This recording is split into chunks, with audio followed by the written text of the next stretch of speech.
अब हम आते हैं 5 पॉइंट की तरफ। एडजेक्टिव।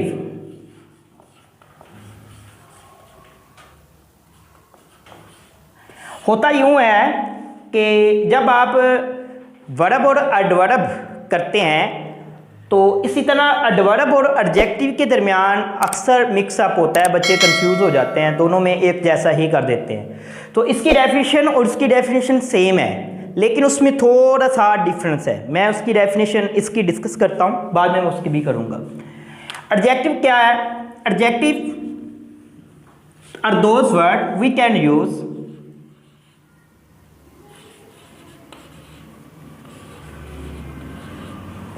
ये वो अल्फाज होते हैं जिनको हम इस्तेमाल कर सकते हैं टू इंक्रीज और डिक्रीज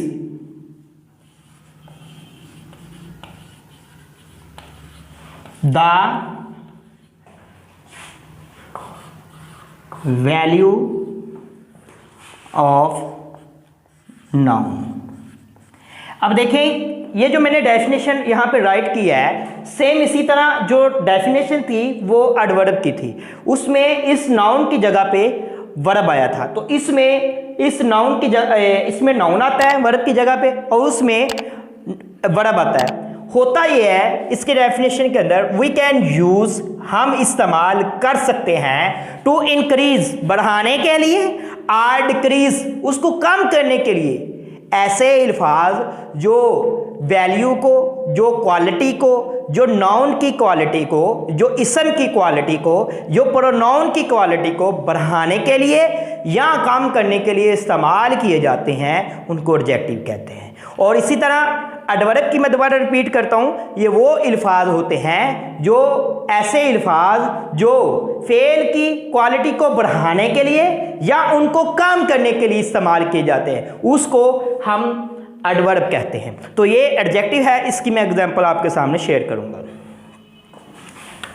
जैसा कि मैं अब एग्जांपल्स दूंगा जिसमें दोनों एग्जांपल्स होंगी, एडवर्ब भी शो करूंगा और एडजेक्टिव भी शो करूंगा। जैसा कि Ali is my friend, Ali is my friend.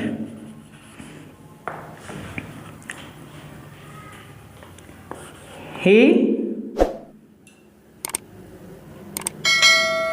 worked hard daily। अब देखिए जी, ये मैंने 2 सेंटेंस आपके सामने राइट किए हैं। तो इसके अंदर अभी तक मैंने आप लोगों को 5 पार्ट्स स्पीच करवाए हैं। तो 5 पार्ट्स स्पीच के बारे में मैं अभी आपसे इसी 2 सेंटेंस के अंदर से 5 पार्ट्स स्पीच में आपसे निकाल के बताऊंगा। नंबर 1, सबसे पहले नाउन क्या है? नाउन किसी जगह या चीज़ के नाम को नाउन कहते हैं। The name of person, things and place are called a noun. Ali is a noun, which says that Ali is a noun.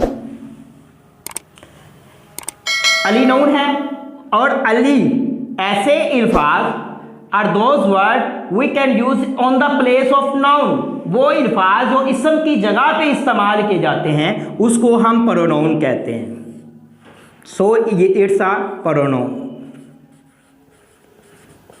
Third पे आता है वर्ब।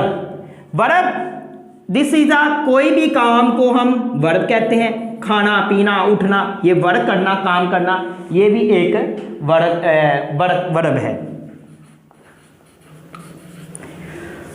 थर्ड 3 नंबर हो गया। चौथा नंबर ये है एडवर्ब। एडवर्ब क्या है? What is adverb? ऐसे अल्फाज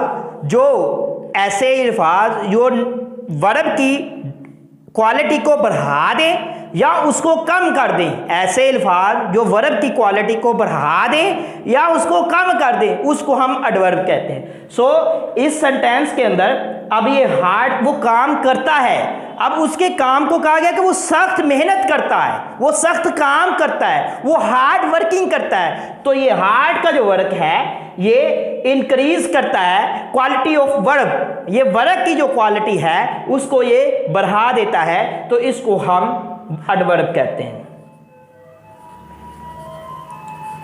और थर्ड ये हमारे 3.4 हो गए।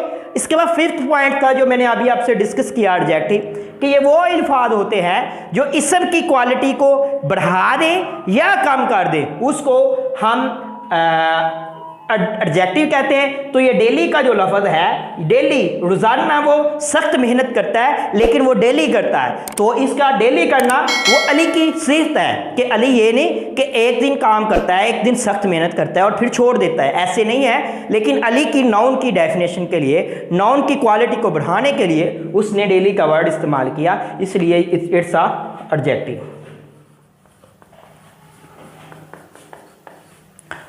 लो सी, मैंने आपको 5 अभी तक 5 जो है मैंने पार्ट्स ऑफ स्पीच के बारे में डिस्कशन किया है। 5 डिस्कशन की और विद उसकी एग्जांपल्स आपसे शेयर की हैं। ये एग्जांपल्स भी आपके सामने 2 सेंटेंस लिखे, 2 सेंटेंस से एक एक चीज़ को मेंशन करके आपसे मैंने शेयर की। अगर आप चाहते हैं कि इनकी प्रैक्टिस जो है वो और अच्छे तरीके से हो, इसी तरह आप सेंटेंस लें, उनमें से आप एक तरीका मैं आपको मेथड बताता हूँ। इससे पहले कि मैं मेथड आपको बताऊँ, जिन लोगों ने हमारे चैनल को सब्सक्राइब नहीं किया वो जल्द से जल्द सब्सक्राइब करें, ताकि नए से नए आने वाली जो वीडियो है वो आप तक पहुँच सके और आपके नॉलेज में भी इजाफा हो सके। अच्छा, मैं बात कर रहा था कि अगर मुख्तलिफ सेंटेंस लिखे हैं तो आप एक सेट ऑफ कलर लें, उसके साथ जो आपको नाउन उसमें आप नज़र आ रहे हैं उसमें उसके नीचे रेड अंडरलाइन करें, या उसको एक ही पेंसिल आपके पास अवेलेबल है तो उसके लिए सिंगल अंडरलाइन करें, जो प्रोनाउन उसके नीचे डबल अंडरलाइन करें, जो एडजेक्टिव उनके ट्रिपल अंडरलाइन करें, इस तरीके से, ताकि आपको कंसेप्चुअल तौर पे